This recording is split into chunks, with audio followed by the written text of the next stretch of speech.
Hi. Normally I would do a short meditation, but since we have so little time, I just want to take a few seconds really to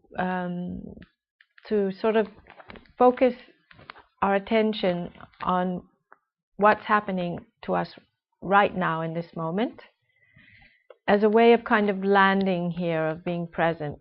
So I invite you just to take a few deep breaths and kind of let any tension out on the out breath, and ask yourself, how am I at this minute? How am I?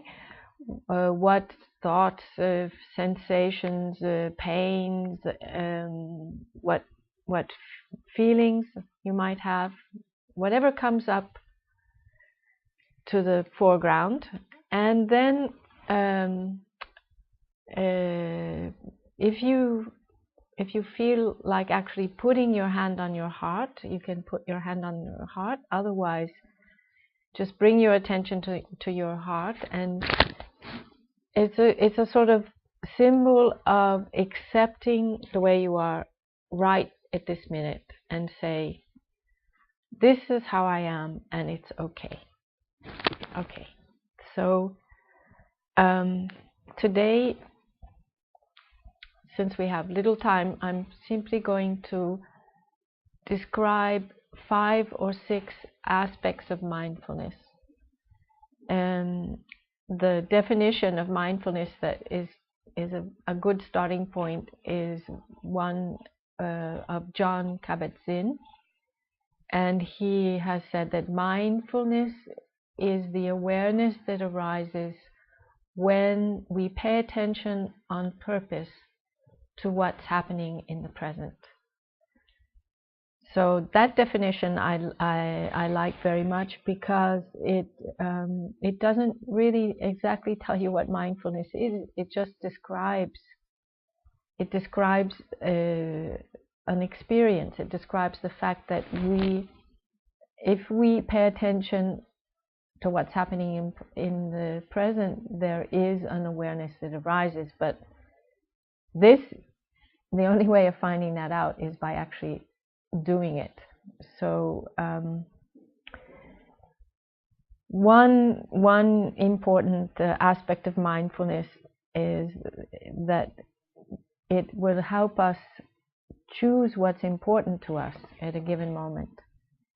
And we are constantly making choices, and very often the choices come from reacting rather than really acting. So this quality of focus, of attention, of simply being present to feel what it is that's happening to us, gives us the freedom to make a wiser choice. So that's one aspect of mindfulness, that it can help us choose what's important to us. Mindfulness also helps us to know ourselves.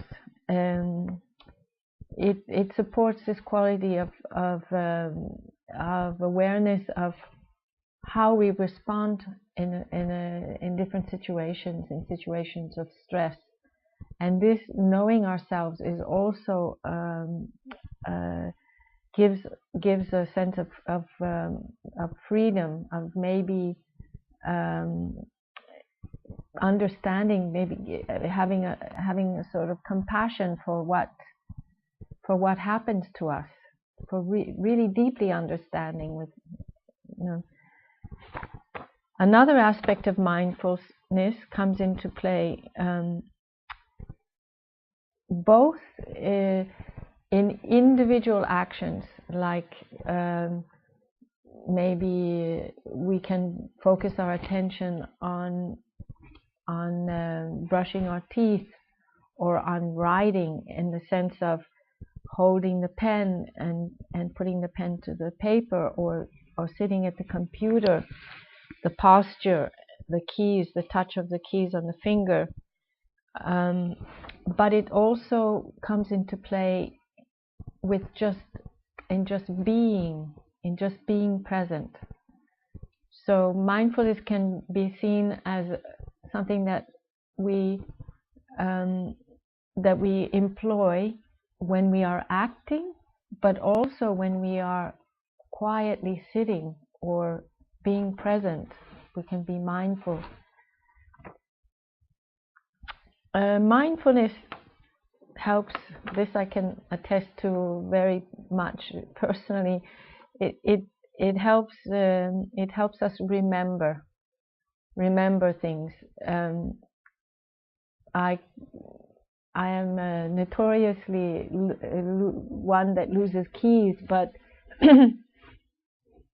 I have made it a practice to be mindful of where I leave my keys, and it actually has helped a lot, because I remember myself putting the keys on the table. I just simply, when I think about it, I say, oh yes, I was in the kitchen and I put the keys on the table. So I think that it exercises the memory. In fact, the word mindfulness has, in its original language, the Pali language, means in part to remember. Mindfulness helps us to be present for another person, and to listen to attention with this other person, because if we are mindful of in other words, if we focus our attention on the other person and what they are feeling or what they are needing, at the same time we can be aware of any thoughts or distractions that we may have. The result is that we can be there more for that person. We can actually be present with the person, and this is a very amazing and wonderful exercise of mindfulness. And finally, I think mindfulness can include the consciousness of a connection to the mystery of life, and this is very, very obvious when you go out at night and you see the stars in the sky. Just to appreciate this amazing mystery of life, and that is another aspect of mindfulness. Thank you very much for your attention.